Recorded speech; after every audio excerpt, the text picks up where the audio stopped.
સજ્જનો અને બેન, પ્રવચન કરતા પહેલા બે વાતો કહેવાની છે. પહેલી વાત તો એ છે કે હમણાં જે બે ભજનો ગાવામાં આવ્યા એનું સંગીત એટલે હાર્મોનિયમ, તબલા અને ગાનારનો કંઠ એટલો સુંદર હતો, એટલો વ્યવસ્થિત હતો કે મને એમ થયા કરતું હતું કે આ પ્રવચનની જગ્યાએ સતત 2 કલાક એમના સંગીતને જ સાંભળીએ. આ ત્રણેયની જુગલબંધી એટલી સુંદર અને વ્યવસ્થિત હતી કે એમ થયા કરતું હતું કે જાણે 2 કલાક સુધી એમને જ સાંભળ્યા કરીએ. કદાચ નિરંજનભાઈને પણ એમના સંગીતથી વધારે શાંતિ મળી હોત. હવે મારી વાત કહું, તમે જે વિષય ગોઠવ્યો છે એ જરા આળો વિષય છે. મને છૂટ આપી હોત કે મારે જે બોલવું હોત એ હું બોલોત તો વધારે સારું રહત, પણ હવે છૂટ નહીં લઉં. પણ તમે જે વિષય ગોઠવ્યો છે એ આળો એટલા માટે છે કે ખબર નહીં તમે મારા વિચારોને પચાવી શકશો, નહીં પચાવી શકો, મને થોડી શંકા છે. પણ જે હોય તે મને લાગે છે વિષય એવો છે કે વર્તમાન યુગમાં પ્રાચીન મૂલ્યોનું જાળવણી. વર્તમાન યુગમાં પ્રાચીન મૂલ્યોની જાળવણી. વાતને જરા સમજવા જેવી છે. મૂલ્યો વિના કદી કોઈ પ્રજા જીવિત રહી શકતી નથી. તે એટલે સુધી ચોરોને પણ મૂલ્યો હોય છે અને બારવટિયાઓને પણ મૂલ્યો હોય છે અને દાણ ચોરોને પણ મૂલ્યો હોય છે.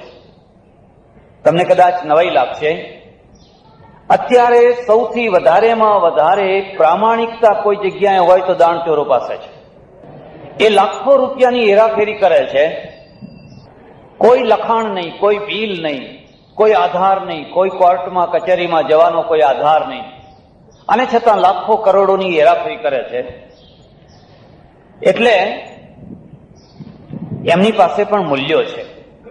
ચોરોને મૂલ્યો હોય છે. અમારે પેટલાદમાં હમણાં 1 વર્ષ ઉપર ચોરી થઈ. 3 દુકાનો તૂટી. એમાંની એક દુકાનનો જે માલિક, સોના ચાંદીનો વેપારી, એ આશ્રમમાં આવે જાય. એ સવારના પોરમાં દોડતો આવ્યો. આવીને મને કહે છે 3 દુકાનો તૂટી, એમાં મારી એ તૂટી. 2 દુકાનોમાંથી બધું લઈ ગયા, મારી દુકાનમાંથી એક વાલની વીંટી ના લીધી. મેં કહ્યું કેમ એમ, એનું કારણ શું? સવારે ડીએસપી ને બધાને બોલાવ્યા, કૂતરા આવ્યા, એમણે જોયું, આશ્ચર્ય થયું. બધાની દુકાનમાંથી બધું લીધું છે ને આની દુકાનમાંથી કશું લીધું કેમ નથી?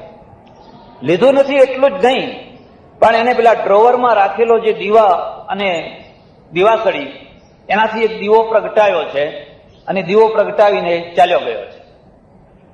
મને કે દીવો પ્રગટાવીને એ માણસ ચાલ્યો ગયો છે, કશું લીધું નથી. પછી તો 5-7 દિવસમાં એ માણસ પકડાઈ ગયો. ચોર હતો એ પકડાઈ ગયો. પેલા પોલીસ ખાતાએ એને પૂછ્યું કે તે પેલી દુકાનોમાંથી ચોરી કરી અને આ દુકાનમાંથી તે કેમ કશું નથી લીધું? ચોરે સ્વીકાર કર્યો કે હું ઘણીવાર સ્વામીજીના અન્નક્ષેત્રમાં જઈને જમી આવું. જ્યારે કંઈ ખાવાનું નથી હોતું ત્યારે એમના અન્નક્ષેત્રમાં જાઉં છું અને સૌની સાથે બેસીને જમી આવું છું. મેં જ્યારે આ દુકાન તોડી અને દુકાનના અંદર એમનો ફોટો જોયો એટલે મારા અંતરાત્માએ ડંખ માર્યો કે જેનો રોટલો તું ખાય છે એના ફોટાની તો લાજ રાખ. અને મને એમ થયું કે મારે આ દુકાનમાંથી કશું ના લેવાય.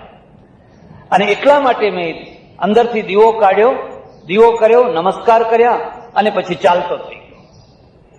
મને ઘણી વાર એમ વિચાર આવે કે આ ચોરના જેટલું પણ જો મૂલ્ય અથવા ચોરના જેટલા પણ મૂલ્યો આપણી ઓફિસમાં બેઠેલા સાહેબો રાખતા હોત તો આ દેશનો ઉદ્ધાર થઈ ગયો હોત, તો આ દેશનું કલ્યાણ થઈ ગયું હોત. એક ચોર છે, જ્યારે ભૂખે મરે ત્યારે આશ્રમમાં આવે છે અને આશ્રમમાં કેટલાક લોકો આવીને મને કહેતા હોય છે તમે આ બધાને જમાડો છો, આ તો બધા લુચ્ચા છે, આ તો બધા ખરાબ માણસો છે, આળસુ છે, પ્રમાદી છે.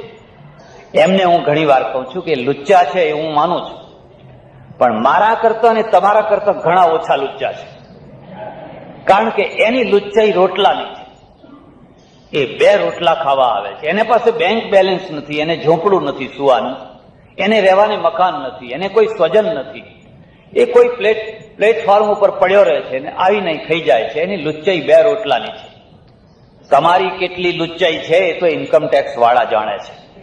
તમારા ચોપડામાં તમારી કેટલી લુચ્ચાઈ છે એ તો પેલા ઇન્કમ ટેક્સ વાળાને પૂછી જુઓ કે સેલ ટેક્સ વાળાને પૂછી જુઓ તો તમને ખબર પડે કે તમે કેટલા લુચ્ચા છો. એની તો તાકાત નથી કે વધારે લુચ્ચાઈ કરી શકે.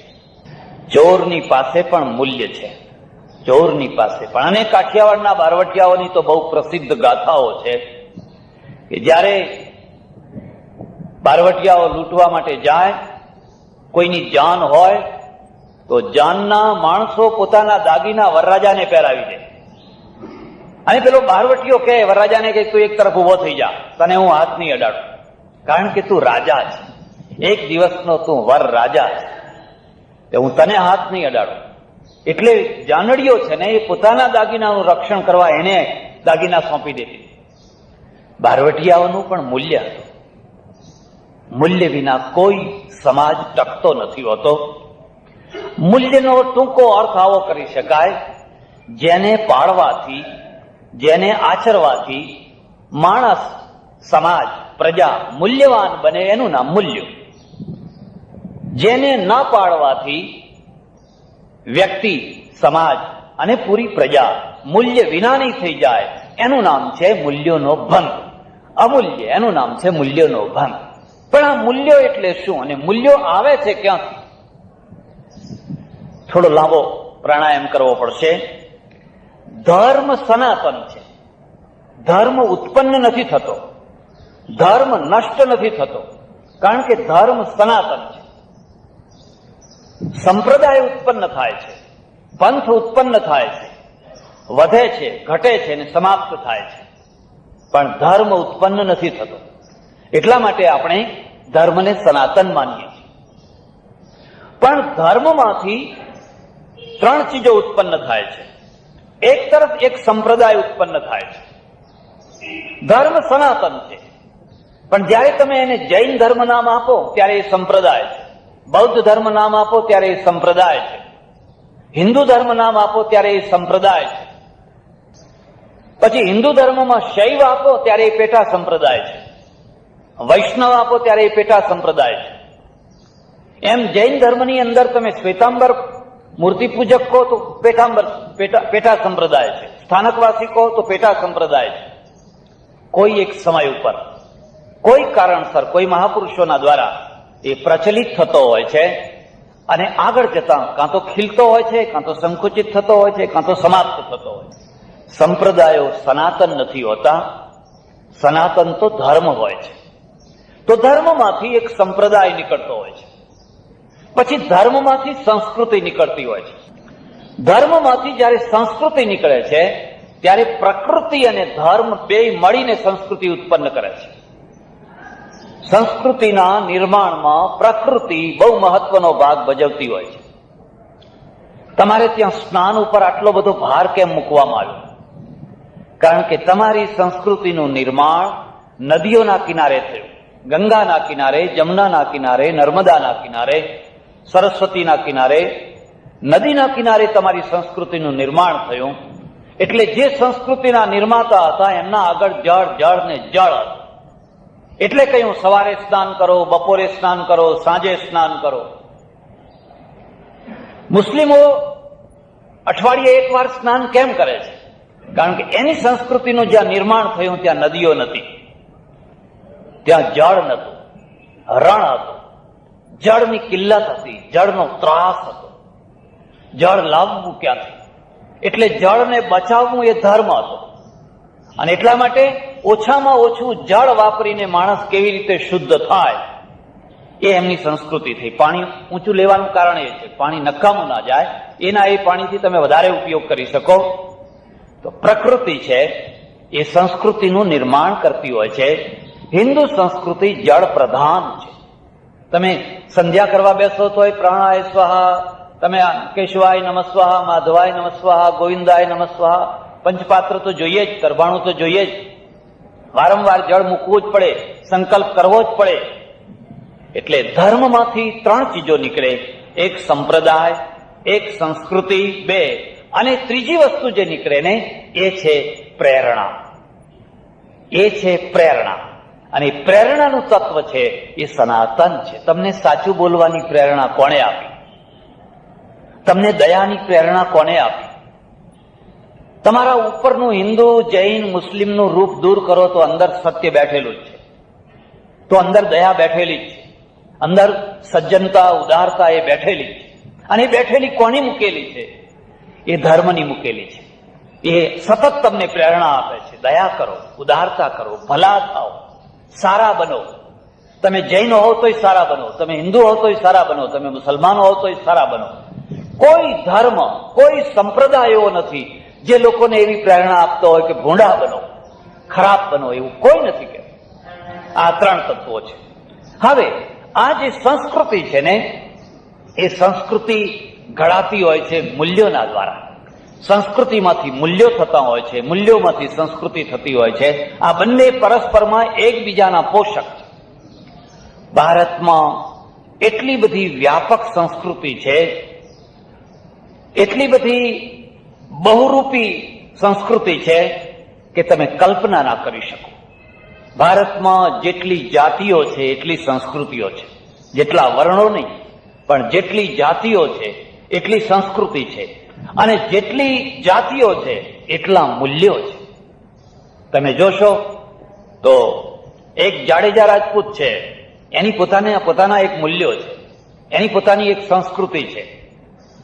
આજે તો મને ખબર નથી, ઘણું પરિવર્તન આવ્યું હશે, પણ એક જમાનો હતો જ્યારે એની પત્ની છે એ બજારમાં ના આવી શકે, ઘરની બહાર ના નીકળી શકે, એને ઓઝલમાં રહેવું પડતું હોય.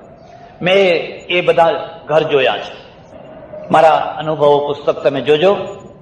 હું જ્યારે સુઈગામ ગયો અને સુઈગામમાં ભયંકર દુષ્કાળ પડેલો, અનાજ લઈને મદદ કરવા માટે ગયેલા, એમાં સૌથી વધારેમાં વધારે ગરીબાઈ રજપૂતોના ત્યાં.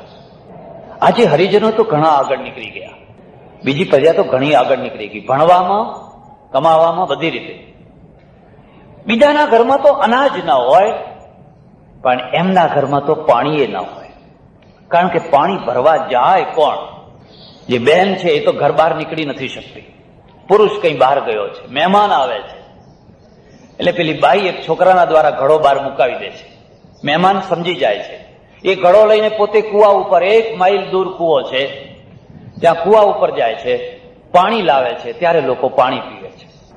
પછી મેં કહ્યું તમે અનાજ લઈ જાઓ. કે ના મહારાજ, ધર્માદાનું નહીં ખાઈએ, મરી જઈશું પણ ધર્માદાનું નહીં ખાઈએ. જો આ એનું બીજું રૂપ, આ એનું બીજું રૂપ છે. આ એના મૂલ્યોમાંનું એક મૂલ્ય. એક મૂલ્ય એવું છે કે પાણીથી તરસે મરે છે. એક મૂલ્ય એવું છે કે અમે સામે ચાલીને કહીએ છીએ કે અમે તમને અનાજ આપીએ, કે ના, ધર્માદો નહીં ખાઈએ. પછી ત્યારે કરું. એક બીજી પ્રજા એવી છે કે જે સતત કહે છે કે અમને આપો, અમને આપો, ડબલ કાર્ડ લે છે, વધારે માણસો લખાવે છે, એમને ધર્માદાનો કઈ વાંધો જ નથી. પછી એમના માટે એક વચ્ચેનો રસ્તો કાઢ્યો, 2 રસ્તા કાઢ્યા. એક રસ્તો તો એ કાઢ્યો કે 1 પૈસાનું 1 કિલો અનાજ આપશું, 1 પૈસાનું, મફત નહીં આપીએ. એટલે તમારે ધર્માદાનું નથી લેવાનું, પૈસો આપીને લેવાનું છે. અને એ રીતે પણ ન લેવું હોય તો તમને ઉધાર આપશું. તમારે જ્યારે પૈસા આવે ત્યારે આપજો, પણ તમે ઉધાર લઈ જાઓ. માંડ એ રીતે એમને અનાજ પહોંચાડવાનું કામ શરૂ થયું. તો આ તમે જોશો કે આ બંનેની અંદર એક તફાવત છે. એ માણસ ગરીબ છે, ભૂખ્યો છે, કપડાં નથી, પાણીની તકલીફ છે, પણ લાંબો હાથ નથી કરતો. હવે લાંબો હાથ નથી કરતો, પણ એને છરી ચલાવવાનું કહો, છરી ચલાવી આપશે. તમે તલવાર ચલાવવાનું કહો તો કોઈ જેસલ જોઈએ એટલા ઉત્પન્ન કરી આપશે. અને એનું મૂળ કારણ આપણી સમાજ રચના છે. સમાજ રચનાનું દૂષણ એ છે કે તમારા અંદર જે શક્તિશાળી વર્ગ છે એ શક્તિને જો તમે કામે નહીં લગાવો તો એ અનર્થ ઉભો કરશે. શિવાજીના લશ્કરમાં કોણ હતું? શિવાજીના લશ્કરમાં મહારાષ્ટ્રના મોટા ભાગના માવડા લોકો જે ત્રાસ આપનારા હતા એ હતા. એમણે જોયું કે આ ત્રાસ આપનારા છે, એની શક્તિને આપણે એનું એક જનરેટર બનાવી દો. એની એક વ્યવસ્થા ઊભી કરી દો તો તરત જ એક સંસ્કૃતિનું નિર્માણ થશે, નહીં તો એ પડ્યા પડ્યા ત્રાસ આપશે. નક્સલવાદીઓ જે બંગાળમાં હતા અને બંગાળમાં હાહાકાર કરી મૂક્યો તો ફેક્ટરીઓ ચલાવી કઠિન હતી, એ જ નક્સલવાદીઓને સત્યજીત રહે છે એવી રીતે એમને ગોઠવી દીધા. કોઈને મિની બસ આપી, કોઈને કંઈ આપી, કોઈ ધંધે લાગી ગયા, કામે વળગી ગયા, કામ મળી ગયું, ત્રાસ બંધ થઈ ગયો. તમારી પાસે આ એક દૃષ્ટિ હોવી જોઈએ કે તમે શક્તિને ઓળખો છો, તમે શક્તિનું આયોજન કરી શકો છો તો એના પરિણામ મેળવી શકશો. તમે શક્તિને ન ઓળખી શકતા હોવ, શક્તિનું આયોજન ન કરી શકતા હોવ તો કાં તો તમારી શક્તિ બરબાદ થશે, કાં તો એ બેધારી તલવાર થઈને તમને વાગશે. ગુજરાતનો ગેસ જેમ બળે છે એ શક્તિ છે, પણ તમે એને ઓળખી નથી શકતા. એટલે દર વર્ષે કરોડો રૂપિયાનો ગેસ બાળી નાખો છો. જેમ ગેસ બળે છે એમ તમારા અંદર રહેલી કેટલીય મિલિટરીની શક્તિ, કેટલીય વ્યાપારી શક્તિ, કેટલી કુશળતાની બીજી શક્તિ, કેટલીય વિદ્વત્તાની શક્તિ, કેટલા નારલીકરો, કેટલા પુરાણાઓ આ દેશના ફૂટપાથ ઉપર રખડે છે, કારણ કે એમને નોકરી નથી મળતી, કારણ કે એમનો કોઈ સગો નથી ઓફિસમાં, કારણ કે એમની પાસે કોઈ પેપર વેઇટ નથી. અને એટલા માટે નારલીકર જો પરદેશમાં પહોંચે તો તમારો જય જયકાર કરે. અને જયારે એ કંઈક જય જયકાર કરે ત્યારે તમે કહો આવો આવો આવો, તમને ભારત ભૂષણ બનાવીએ, તમને હવે ભારત વિભૂષણ બનાવીએ, આવો પાછા આવો. ત્યાં આ રીતે તમારું કેટલું બુદ્ધિધન પરદેશ ખેંચી જાય, તમારું આંતરિક કેટલી શક્તિઓ છે એ ઉત્પાદ કરે. શક્તિને ઓળખવું એનાથી કોઈ મોટી ઓળખવાની કોઈ કળા નથી. આ એમનું રૂપ છે અને એમનું એક મૂલ્ય છે. એનું જમા પાસું છે, એનું ઉધાર પાસું છે. મૂલ્યોના દ્વારા એ સુખી થાય છે, એ દુઃખી થાય છે. એમ તમે જોશો તો એકે એક જાતિ, એકે એક જ્ઞાતિની પોતાની અલગ અલગ કંઈ ને કંઈ જુદી જુદી સંસ્કૃતિ છે. લગ્ન વખતે, મરણ વખતે, હું તમને એટલે સુધી કહું કે અહીં સૌરાષ્ટ્રની અંદર ભરવાડ કોમ છે. આજે પરિવર્તન આવ્યું હશે, આવવું જ જોઈએ, પણ એક ટાઈમ હતો જ્યારે એવી કેટલીય કોમોની અંદર દિયરવટા થતા, અને દિયરવટામાં કોઈ પાપ નહીં, કોઈ ઉત્પાત નહીં, કોઈ અનર્થ નહીં, એક સહજ પ્રભાવ. તમે કદી એનું અનુસંધાન ન કર્યું કે આ પ્રથા હમણાંમાં આવી ક્યાં? એ પ્રજા જ્યાંથી આવી ત્યાંથી એ પ્રથા આવી. તમે એમના ચહેરા જોજો, તમે એમના ગીત સાંભળજો, એમના રાગ રાગણી જોજો. એ આટલા ગરમ પ્રદેશમાં રહીને પણ ઊનના કપડાં કેમ પહેરે છે? હવે તો આ કાઠિયાવાડ તો ગરમ લાય જેવો દેશ છે, છતાં એ ઊનના વસ્ત્રો કેમ પહેરે છે? કારણ કે મૂળમાં ઠંડા પ્રદેશથી આવેલી પ્રજા છે. અને જે ઠંડા પ્રદેશમાં એ સેંકડો હજારો વર્ષ પહેલા રહેતી હતી, ત્યાં એ ઊનના વસ્ત્રો પહેરતી હતી. અને એક પશુપાલક હતી, અને પશુપાલક જલ્દી પરિવર્તન નથી થતા હોતા. પરિવર્તન તો નગરોમાંથી આવતું હોય છે, ગામડામાં પછી પહોંચતું હોય છે, અને સીમમાં તો બહુ મોડું પહોંચતું હોય છે. એ તો સીમમાં રહેનારી પ્રજા હતી. પરિવર્તનનો પવન તો નગરોમાંથી આવતો હોય છે.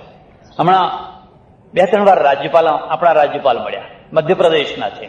મેં એમને એક પ્રશ્ન પૂછ્યો. મેં કહ્યું, गुजरात में और मध्य प्रदेश में आपको क्या अंतर मालूम होता है? मैंने कि गुजरात तो बहुत समृद्ध प्रदेश है और मध्य प्रदेश तो गरीब प्रदेश है. मैं कहूं नहीं, હું ગરીબાઈની વાત નથી પૂછતો, સમૃદ્ધિની વાત નથી પૂછતો. હું પૂછું છું કે મધ્યપ્રદેશ અને ગુજરાત આ બંનેની અંદર જે પ્રવાહ છે, જે ગતિશીલતા, જે પ્રગતિશીલતા છે, એ બંનેમાં તમને શું ફરક લાગે છે? એમણે મને કહ્યું, મધ્યપ્રદેશના થોડાક શહેરોને બાદ કરીએ તો અમારું આખું મધ્યપ્રદેશ તો 100-200 વર્ષ પ્રાચીનતામાં જીવે છે, 100-200 વર્ષ પ્રાચીનતામાં જીવે છે. ત્યારે ગુજરાતમાં તો પ્રગતિશીલની હવા છે. અહીંયા ગાંધીજીની અસર છે, અહીંયા રવિશંકર મહારાજની અસર છે, અહીંયા સુધારકોની અસર છે, ગામડે ગામડે અહીંયા અસર પહોંચેલી છે. એટલે ગુજરાતમાં તો ઘણી ચેતના છે. બહેનો માથે ઓઢ્યા વિના સભામાં જઈ શકે છે, બેસી શકે છે, બજારમાં જઈ શકે છે. અમારા મધ્યપ્રદેશમાં તો શહેરોને બાદ કરીએ તો ગામડા તો જ્યાંના ત્યાં છે. અને એનું એક જ કારણ છે કે અહીંયા ચેતનાની હવા ફૂંકનારા સુધારકો, વિચારકો થયા છે. અમારે ત્યાં પણ થયા છે, પણ ઠેઠ સુધી અવાજ પહોંચી શકતો નથી.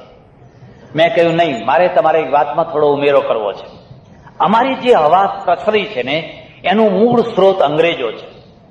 અંગ્રેજોએ સમુદ્ર કિનારો પકડ્યો એટલે કલકત્તા અને મુંબઈ અને મદ્રાસ અને સમુદ્ર કિનારે જ્યાં જ્યાં અંગ્રેજો વસ્યા ત્યાં ત્યાં એક ચેતનાની હવા ફેલાઈ. રાજા રામમોહન રાય બંગાળમાં થયા અને બંગાળમાંથી જાગૃતિની હવા ફેલાઈ. એવી જ રીતે અંગ્રેજો સુરત અને મુંબઈમાં રહ્યા એટલે અંગ્રેજોના કારણે નર્મદા શંકરના ઉપર અસર પડી. એ વખતે દલપતરામ છે, નર્મદા શંકર છે. દલપતરામ ઉપર અંગ્રેજોની અસર નથી. એ પૌરાણિક માણસ છે. જ્યારે નર્મદની કવિતામાં જુઓ, નર્મદના ગદ્ય પદ્યમાં જુઓ તો સીધી રીતે, સ્પષ્ટ રીતે એનામાં એક નવી હવાની અસર છે, કારણ કે એમને અંગ્રેજી લિટરેચર વાંચ્યું છે એટલા માટે. અને એ કારણે ગુજરાતમાં બહુ જલ્દીથી આ હવા પ્રસરી. એટલે બીજી વાતને પણ તમે યાદ રાખજો, ધર્મને સનાતન બનાવી શકાય, સંસ્કૃતિને સનાતન ન બનાવી શકાય. અને સંસ્કૃતિને જો તમે સનાતન બનાવવા નીકળો તો તમે એક ગુંગળાતી પ્રજા બની જાઓ, તમે એક ગંધાતી પ્રજા બની જાઓ. સંસ્કૃતિ તો એક નદી છે, વહેતી નદી છે, ગંગા છે. કલ કલ કલ કલ કલ કલ કલ કલ વહ્યા કરે છે. અને વહ્યા જ નથી કરતી, એ નવી નદીઓને પોતામાં ઉમેરા કરે છે. જે નવી નદીમાં પોતાનામાં ઉમેરે છે એટલે તો ગંગાનું કદ મોટું થતું જાય છે. જો એ નવી નદીઓને પોતાનામાં ઉમેરે નહીં તો ગંગા સાગર. તમે ગૌમુખ ગયા છો કોઈ વાર ગંગોત્રી ગયા છો? તમે જોજો ગંગાનો પટ તો અહીંથી પણ સુધી જ છે, બહુ નાની ગંગા છે, પણ ગંગાનું કલેવર મોટું થયું છે બીજી નદીઓના દ્વારા. એમ સંસ્કૃતિ કોઈ સમયે ઉદ્ગમ થતી હોય છે અને ઉદ્ગમ થઈને જયારે નીકળતી હોય છે પછી એની મહત્તા એ છે કે બીજી નદીઓને કેટલી સ્વીકાર કરે છે. કેટલી ગંગામાં કેટલી નદીઓ, અલકનંદા મળી, મંદાકિની મળી, જમના મળી, સેંકડો નદીઓ મળતી ગઈ, પોતાને વિલીન કરતી ગઈ. અને ગંગામાં જમનાનું પાણી વધારે છે. કોઈ વાર પ્રયાગરાજ જજો અને જોજો, ગંગાનું પાણી થોડું છે, જમનાનું પાણી વધારે છે. આખો કલર બદલાઈ જાય છે, પણ નામ ગંગાનું છે. એમ સંસ્કૃતિ છે, એનું પહેલામાં પહેલું એ માપ કાઢવાનું છે કે તમે બીજી નદીઓને તમારામાં કેટલી મેળવી શકો છો. અને જે મેળવી શકે છે એનું કલેવર મોટું થાય છે, જે નથી મેળવી શકતા એમનું કલેવર ઘટ્યા કરતું હોય છે. અને આ રીતે તમે જુઓ તો તમારું કલેવર ઘટતું કલેવર છે. હિન્દુઓ ઘટે છે, કેમ કે એની નદીમાં બીજી નદીઓ મળી નથી શકતી. મુસ્લિમો વધે છે, ક્રિશ્ચનો વધે છે, જોતજોતામાં વધે છે, કારણ કે એમની નદીઓમાં કોઈ પણ નદી આવે મેળવવા તૈયાર છે. આખી દુનિયાની સંસ્કૃતિને એ સ્વીકાર કરે છે, આખી દુનિયાની પ્રજાને એ સ્વીકાર કરે છે. તમે તમારા જ ભાઈઓને પાછા નથી સ્વીકાર કરી શકતા, તમે તમારા જ અંગોને પૂરા સ્વીકાર નથી કરી શકતા. એટલે તમે જેમ જેમ આગળ વધો છો એમ એમ તમે કપાતા જાઓ છો. તમારી ભેખડો અંદર પડે છે અને અંદર પડેલી ભેખડો તમારી નદીને, તમારા પ્રવાહને છીછરો બનાવે છે. અને છીછરા બનાવવાનું દુઃખ તમને થાય છે, પણ એનો ઉપાય એક જ છે કે તમારી સંસ્કૃતિની નદી કેમ છીછરી કેમ થઈ રહી. પ્રાચીન કાળની વાત કરીશ. અમે મહાભારત જોતા હશો અને બહુ હંસથી જોતા હશો. અર્જુન છે ને, એ અર્જુન નાગ દેશમાં જાય છે તો નાગ કન્યાને પરણે છે ઉલુપીને. પછી તો એનું પૌરાણિક રૂપ આપ્યું એટલે આખો આકાર નાગણીનો આપી દીધો. મોઢા ઉપર જ થોડી સ્ત્રીનું રૂપ બતાવ્યું, એક નાગણીનું રૂપ આપી દીધું. નાગ કન્યા કોઈ નાગણી નથી. નાગ કન્યા તો નાગ વંશની, નાગ દેશની ગોરી હતી, કન્યા હતી. પરણે છે, એનો દીકરો થાય છે, બરાબર છે. ભીમ પરણે છે, અને ભીમ તો એટલે સુધી કે હિડંબાને પરણે છે. પરણે છે ને, કેટલા ખુશ થાય છે લોકો, ઓહો અમારો ભીમ, એમ કે હિડંબાનો દીકરો, બબ્રુવાહન, ઘટોત્કચ.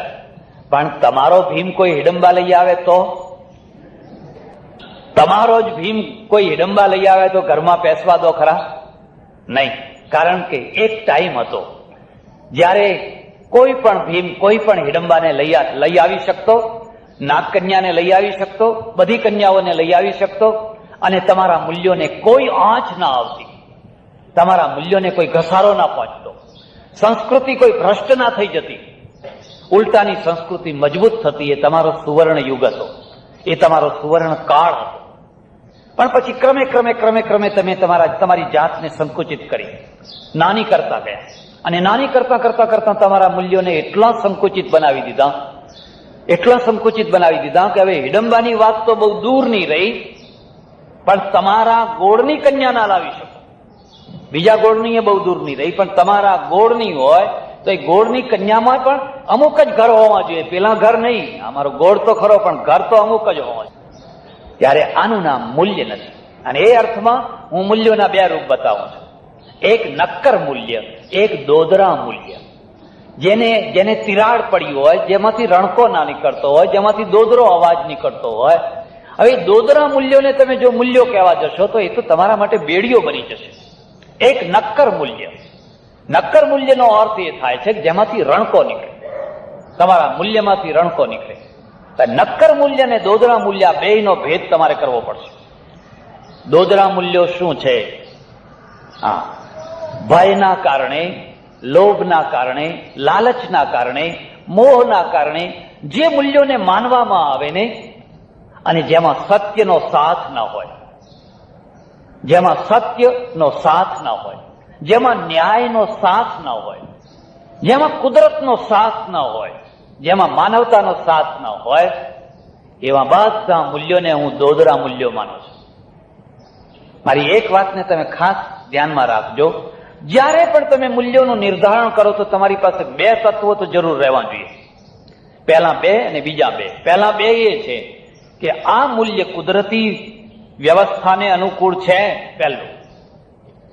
આ મૂલ્ય માનવતાને અનુકૂળ છે, બે. પછી બીજા બે, આ મૂલ્ય સત્યને અનુકૂળ છે, આ મૂલ્ય ન્યાય પુરસ્સર છે. જો એ મૂલ્ય કુદરતને અનુકૂળ ન હોય, જે મૂલ્ય માનવતાનું પોષક ન હોય, જો એમાં સત્ય ન હોય, જો એમાં માનવતા ન હોય, ન્યાય ન હોય, તો હું તમને ભલામણ કરું છું કે એ દોદરા મૂલ્યો છે. દાખલો આપીશ. સીતાજીનું હરણ થયું. 11 મહિના, લગભગ 11 મહિના સુધી રાવણના ત્યાં સીતાજી રહ્યા. કોમેન્ટ્રીમાં બહુ તાકાત છે, અને કવિ છે ને એ કોમેન્ટ્રી કરે છે. તમે રામાયણ જુઓ કે મહાભારત જુઓ, કોમેન્ટ્રીમાં એટલી મોટી શક્તિ છે. એક માણસ સામેથી આવે છે ને, મારી બાજુમાં રૂપસિંહભાઈ બેઠેલા છે. એ ધીરે રહીને મારા કાનમાં કહી દે છે કે પેલો આ લીમડીનો ગુંડો આવે છે. એટલે હવે પછી મને એમાં ગુંડો જ દેખાવા લાગશે. ખરેખર ગુંડો હોય કે ન હોય, પણ એમને મને જે પહેલી કોમેન્ટ્રી કરી દીધી કે આવનાર માણસ છે ને એ લીમડીનો ગુંડો માણસ છે. એટલે મને એમ લાગશે કે હા છે, એવો દેખાય જ છે, આંખો એવી દેખાય છે, નાકે એવું દેખાય છે, હાથે એવા, જુઓ ને એની ચાલ જુઓ ને. કોમેન્ટ્રીમાં બહુ મોટી શક્તિ છે. પછી એમને દ્વેષવશ કહ્યું હોય, કોઈ વ્યક્તિગત કારણથી કહ્યું હોય, એ ઊંડાણમાં હું નહીં ઉતરવાનો છું. કોઈ પણ વ્યક્તિ વિશે એક પૂર્વ ભૂમિકા તમે નિશ્ચિત કરી દો એટલે આખી પ્રજા એ તરફ ચાલ્યા કરશે. કવિઓનું પણ આ જ કામ છે, સાક્ષરોનું પણ આ જ કામ છે. એ કોઈને ભગવાન બનાવે છે, એ કોઈને રાક્ષસ બનાવે છે. રાવણના આગળ આટલું જ વિશેષણ મૂકે, પાપી રાક્ષસ, બસ. એટલે તમને એમ લાગશે કે પાપી પાપી પાપી પાપી. તમારા મગજ ઉપર પેલો પાપી શબ્દ છે ને એ છવાઈ જવાનો છે. તમે કદી તપાસ નહીં કરો કે પાપી છે કે નથી એ, પણ કવિએ કોમેન્ટ્રી કરી દીધી કે આ પાપી રાક્ષસ છે. રામના આગળ કહી દે છે ભગવાન રામ, મર્યાદા પુરુષોત્તમ રામ. એટલે તમે એમના અનુકૂળ અનુકૂળ અનુકૂળ ચાલ્યા કરશો. કોમેન્ટ્રીમાંથી જે બહાર નીકળીને ઉભો રહી શકે એ જ પૃથક્કરણ કરી શકે. 11 મહિના સુધી સીતાજીને લંકામાં રાખ્યા, પોતાના મહેલમાં નહીં, અશોક વાટિકામાં રાખ્યા. એને લોભ આપ્યો, ભય આપ્યો, લાલચ આપી, આંગળી નથી અડાડી કોઈ દિવસ. કોઈ દિવસ આંગળી નથી અડાડી. આખી રામાયણ વાંચી જોજો. પોતાની બહેનના નાક કાન કાપનાર, પોતાની બહેનનું જીવન બરબાદ કરી નાખનાર ની પત્ની ઉટપાડી લાવ્યો છે વેર વાળવા માટે, પણ આંગળી નથી અડાડતો.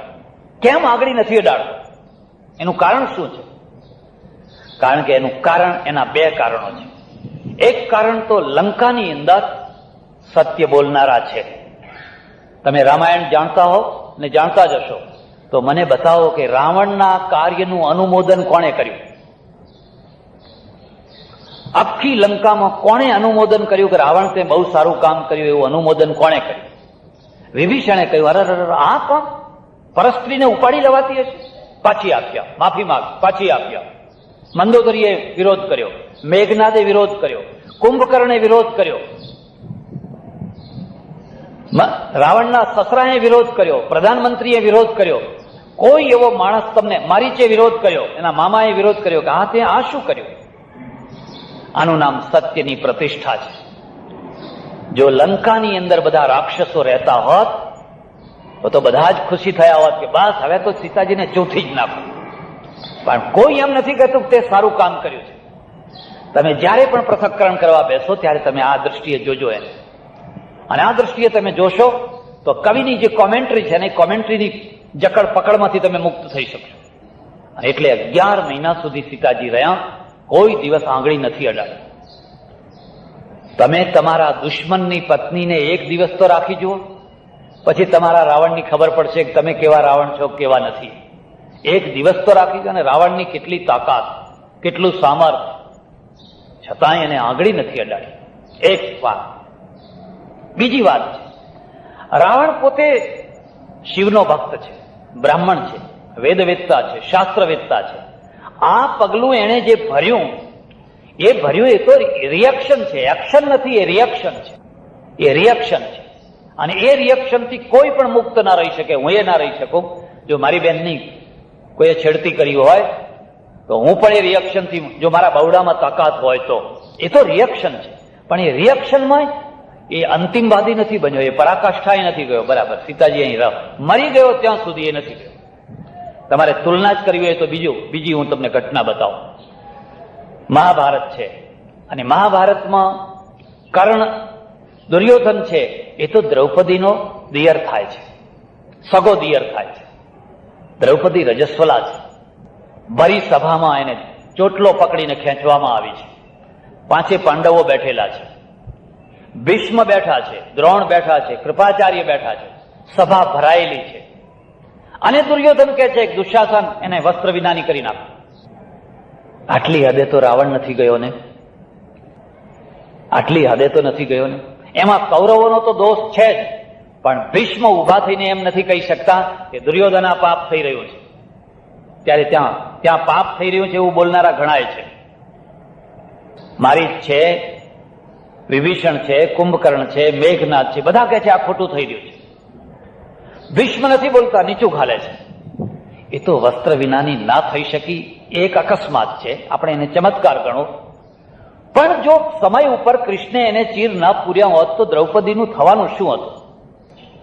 એટલે બીજી વાત યાદ રાખજો, શસ્ત્ર શૂર કરતા વાકસૂર મહાન છે. શસ્ત્ર શૂર તો ભીષ્મ છે, દ્રોણ છે, બાણાવળી તો છે, પણ સમય ઉપર સાચી વાત નથી કહી શકતા. અને જ્યાં સમય ઉપર સાચી વાત કહેનારા માણસો નથી હોતા ત્યાં સત્યની પ્રતિષ્ઠા નથી થઈ શકતી હોતી. શસ્ત્ર ચલાવવું બહુ અઘરું કામ નથી, પણ જ્યાં જરૂર પડે ત્યાં સાચી વાત કહેવી, પ્રતિષ્ઠાના ભોગે, જાનના ભોગે પણ સાચી વાત કહેવી, એ જ અઘરામાં અઘરું કામ છે. અને એટલા માટે સત્યની સ્થાપના કરે એનું નામ ઋષિ છે, સત્યની સ્થાપના કરે એનું નામ ધર્મગુરુ છે, સત્યની સ્થાપના કરે એનું નામ સંન્યાસી છે. સંન્યાસી સારંગી વગાડનાર ના હોય. ખમા બાપુ તમને ગમે એ રાગ વગાડું, તમને જે ગમે એ વગાડું. એકવાર એક સપ્તાહમાં મને ઉદ્ઘાટન કરવા અમારા એક ઓળખીતા મહાત્મા છે, એને લઈ ગયા. બહુ મોટો પંડાલ, વિશાળ પંડાલ, અને મને કે પ્રવચન શરૂ કરો, તમારા દ્વારા ઉદ્ઘાટન છે. મેં કહું પ્રવચન તો શરૂ કરું, પણ આ સામે પાછા એમાંય ક્લાસ પાડ્યા હોય. હિન્દુ પ્રજાની દુર્ગતિનું મૂળ કારણ એના ક્લાસ છે. મંદિરમાં ક્લાસ, ધર્મસભામાં ક્લાસ, ક્લાસ વિના એને જમવા બેઠા હોય તો એમાંય ક્લાસ. તમે કઈ નાતના? અમે યાત્રામાં ગયેલા તો બે સુથાર કુટુંબો હતા.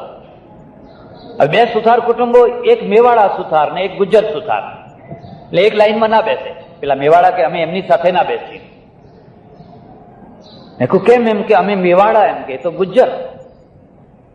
પછી કેટલીક વાર બહુ સાંકડી જગ્યા હોય ને જુદા બેસાડી શકાય એવું ના હોય તો પછી એમના ને એમના વચ્ચે એક લાકડી રાખે, એક લાકડી મૂકે.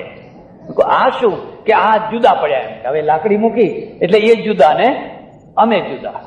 જેના આખા A to Z બાદબાકી જ બાદબાકી છે, જેમાં બાદબાકી જ બાદબાકી છે, એ પ્રજા મરે નહીં તો શું જીવતી હશે? તમે કોઈ દાડો મુસલમાનને જોયો છે એક ખૂમચામાં ખાતો જોયો છે? એ કદી લાકડી વચ્ચે મૂકે છે? એટલે એની લાકડી વચ્ચેથી નીકળી ગઈ છે ને તમે તો વચ્ચે લાકડા જ લાકડા મૂકો, લાકડા. સરવાળો નહીં થાય, અને સરવાળો નહીં થાય તો તમારી બાદબાકી જ બાદબાકી છે. એટલે ક્લાસ પાડેલા આગળ બધા ગાદી ઉપર બેસનારા, પછી એની પાછળ છે એ જાજમ ઉપર બેસનારા, અને એની પાછળ છે એ લોઅર ક્લાસ. અને ખરો સાંભળનારો એ પેલો જે લોઅર ક્લાસ છે બિચારો શ્રોતા હોય. અહીં જે ગાદી ઉપર બેઠેલા એમાં પહેલી જ ગાદી ઉપર જે બેઠેલા એક વૃદ્ધ માણસ, એ તો આડા પડીને સુઈ જ ગયેલા. ટોપી ખસી ગયેલી અને પાટલી વાળું ધોતિયું, તે ધોતિયું થોડુંક આગુ પાછું થઈ ગયેલું. અને મારું ધ્યાન વારંવાર ત્યાં જાય. અને હું તમને એક બીજી વાત કહું છું, કોઈની સભા બગાડવી હોય, કોઈ વક્તાની, કોઈ ગઝલકારની, કોઈ સંગીતકારની સભા બગાડવી હોય તો કશું જ ના કરવું, 5 માણસો ઝોકા ખાનારા આગળ બેસાડી દેવા.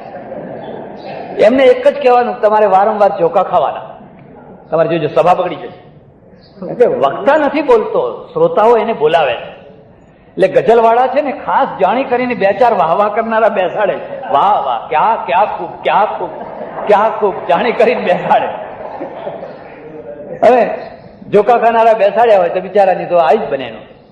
મેં જોયું તે ડોસા તો સુઈ જ ગયેલા. મેં કહ્યું પેલા ડોસા છે ને એ ઊંઘે છે, એમને જગાડો અને એમ સીધા બેસાડો. મને કાનમાં કહે ના, એમને જગાડવા નથી, ઊંઘવા દો. તો સાંભળવા આવ્યા છે કે ના, મને કે એ તો દૂધણી ભેંસ છે. એ તો આપણી દૂધણી ભેંસ છે. એ સાંભળે તોય વાહવા, ના સાંભળે તોય વાહવા, એ ઊંઘે તોય વાહવા, જાગે તોય વાહવા. એમને આગળ બેસાડવાના, હમણાં આરતી થાય એટલે આગળ લઈ આવવાના, 1-2 વાર માઇક ઉપર નામ બોલવાનું. પણ મેં કહું શા માટે? તમને કે ખબર નથી, આ 7 દિવસની સપ્તાહમાં જેટલા ચોખા જોઈએ એ બધા ચોખા એમની મિલમાંથી આવવાના છે. સારું, આ મહારાજ આખી જિંદગી સેંકડો સપ્તાહો કરશે. 1 નહીં, 2 નહીં, 3 નહીં, સેંકડો. અને કહે છે કે આ 252મી સપ્તાહ ચાલે છે, આ ફલાણામી આટલામી સપ્તાહ ચાલે છે. એ સપ્તાહો કરશે પણ સત્યની સ્થાપના નહીં કરી શકે. એ સત્યની સ્થાપના નહીં કરી શકે. કારણ કે એ તો સારંગી વગાડે છે, સપ્તાહના માધ્યમથી સારંગી વગાડે. ખમા બાપુ કરવાની સારંગી વગાડે છે. ઋષિનું કામ, સંન્યાસીનું કામ સારંગી વગાડવાનું નથી. અઘરામાં અઘરું કામ સત્યની સ્થાપનાનું છે. એ પેલા ભીષ્મ ના કરી શક્યા, એ પેલા દ્રોણ ના કરી શક્યા. એટલે દ્રૌપદીના ચીર ખેંચાયા, એટલે સીતાના ચીર ના ખેંચાયા. કારણ કે ત્યાં સત્યની સ્થાપના કરનારા હતા. આજે પણ આપણી વિધાનસભામાં, આપણી લોકસભામાં કેટલાય ભીષ્મો બેઠા હોય છે, કેટલાય દ્રોણો બેઠા હોય છે. એ જાણે છે કે આ દ્રૌપદીના ચીર ખેંચાય છે, પણ ખેંચાવા દો ને. આ ચૂંટણી થઈ એના પહેલાની વાત કરું છું, એટલે લોકસભાની ચૂંટણી થઈ એના પહેલાની વાત કરું છું. મારે ત્યાં 2-3 એમપીઓ આવ્યા. મેં એમને પૂછ્યું, મેં કહ્યું આ તલાક બિલ જે પાસ થયું, તમે પક્ષમાં વોટ આપ્યો કે વિપક્ષમાં આપ્યો? એટલે કે પક્ષમાં. મેં કહ્યું તમે એમાં સંમત હતા એટલે પક્ષમાં આપ્યો? ના, કે અમે સંમત નતા. તો સંમત નતા છતાં પક્ષમાં વોટ કેમ આપ્યો? કે અમારે અમારી કેરિયર સાચવવી હોય ને. જો અમારી કેરિયરનું ધ્યાન રાખ્યા વિના ગમે એમ હાથ ઊંચો કરી દઈએ તો અમારી કેરિયર જ ખતમ થઈ જાય. મેં કહ્યું તમારા કરતા રોબોટ સારા. એ હાથ ઊંચો કરવાનું કહો ત્યારે કરી આપે, અને એનું પરિણામ તમે જોયું. એ જે કેરિયર સાચવવા માટે જેમણે હાથ ઊંચા કર્યા હતા ને, એ બધા સાફ થઈ ગયા, એમની ડિપોઝિટ જપ્ત થઈ ગઈ. અને જેણે કેરિયરની પરવા કર્યા વિના વિરોધ કર્યો હતો, ખબર છે કોણે વિરોધ કર્યો હતો? આરિફ મોહમ્મદ ખાન. જેણે વિરોધ કરેલો, જેની કેરિયર ખતમ થઈ ગયેલી, એ માણસ જીત્યો અને આજે સારામાં સારા મંત્રી પદે છે. કારણ કે તમે જ્યારે સત્યની પ્રતિષ્ઠા માટે ઝઝૂમો છો ત્યારે તમારી ગતિ કોઈ દિવસ સીધી નહીં રહેવાની. અને ગતિ તો કદી સીધી હોય જ નહીં.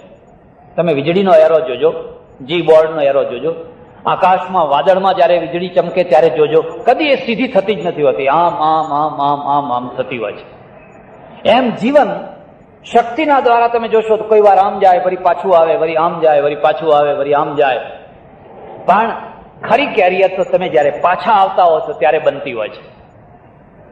જયારે પાછા આવો છો ત્યારે તમારું કેરિયર. ગાંધીજી કેટલી વાર પાછા પડ્યા હતા, કેટલી વાર આગળ ગયા હતા. એ તો કોઈ જીવન છે કે તમે કોઈ વાર પાછા જ ના પડો? જે કદી પાછો જ ના પડે એનું તો જીવન કદી ઘડાય જ. જીવનના ઘડતરમાં જેમ આગળ જવું જરૂરી છે એમ કોઈ વાર પાછળ પડવું પણ જરૂરી છે. અને એ કઈ ઘોડેસવાર છે જે કદી ઘોડા ઉપરથી પડ્યો જ નથી. એ તો કઈ સાયકલ સ્વાર છે જે કદી સાયકલ ઉપરથી પડ્યો જ નથી. થોડુંક તો ચામડું છોલાવવું જ જોઈએ. એ આજે એની કેરિયર બની ગઈ છે. અને જે કેરિયર બનાવવા માંગતા હતા એ આજે બિલકુલ દૂરબીનથી જોવા જાઓ તો દૂરબીનથી પણ દેખાતા નથી. સત્યની પ્રતિષ્ઠા કરવા માટે જે સત્યની પ્રતિષ્ઠા કરતો હોય છે એને જ અમે ઋષિ કહીએ છીએ. એને પાટલું પહેર્યું હોય તો એ ઋષિ છે, હેટ પહેરી હોય તો એ ઋષિ છે. વલકલ પહેરવાથી, જટાઓ રાખવાથી કોઈ ઋષિ ના થઈ જાય. એ તો એ સમયનો સાદો પોશાક હતો. આ સમયનો પોશાક જુદો હોઈ શકે. તો આ બંનેનું અંતર છે, આ બંનેનો ફરક છે. 11 મહિના, લગભગ 11 મહિના સુધી સીતાજી ત્યાં રહ્યા. યુદ્ધ થયું, રામ જીત્યા. હવે ખરું મૂલ્ય હવે શરૂ થાય છે. સીતાજીને શું કરવું? સીતાના મનમાં પણ ફફડાટ છે. એક બીજી વાત પણ યાદ રાખજો, આપણે સંસ્કૃતિ અને મૂલ્યોનો બધો ભાર, લગભગ 80% ભાર સ્ત્રીઓ ઉપર નાખ્યો છે. આપણે તો 20% પાડવાનો, 80% સ્ત્રીઓ ઉપર બધો ભાર. એટલે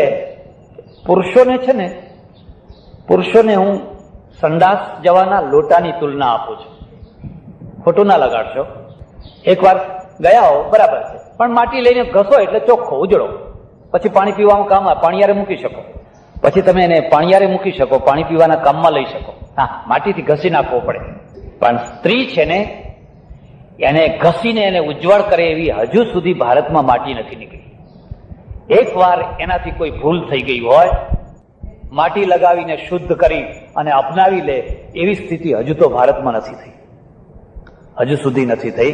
કારણ કે 80% જવાબદારી એમના ઉપર નાખી છે. અને જવાબદારી નાખી ક્યાંથી, આવી ક્યાંથી? રામે અગ્નિ પરીક્ષા કરી. મારું સંસાર રામાયણ વાંચવાની ઈચ્છા થાય તો વાંચજો. એ આ પ્રસંગને મેં ટાળી દીધો છે અને સીતાજીને ગૌરવપૂર્વકનું સ્થાન આપ્યું છે. સીતાએ શરત મૂકી છે કે હું સ્ત્રી છું, મને જો રામ લઈ જશે તો કાલ કોડીની કરીને ફેંક. એવી સ્થિતિ હજુ તો ભારતમાં નથી થઈ, હજુ સુધી નથી થઈ. કારણ કે 80% જવાબદારી એમના ઉપર નાખી છે. અને જવાબદારી નાખી ક્યાંથી, આવી ક્યાંથી? રામે અગ્નિ પરીક્ષા કરી. મારું સંસાર રામાયણ વાંચવાની ઈચ્છા થાય તો વાંચજો. એ આ પ્રસંગને મેં ટાળી દીધો છે અને સીતાજીને ગૌરવપૂર્વકનું સ્થાન આપ્યું છે. સીતાએ શરત મૂકી છે કે હું સ્ત્રી છું, મને જો રામ લઈ જશે તો કાલ કોડીની કરીને ફેંકી દેશે.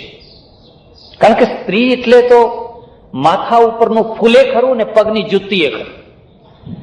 તમે ધારો ત્યાં સુધી એ માથા ઉપરનું ફૂલ છે અને તમે ધારો ત્યારે એ પગની જુત્તી બરાબર છે.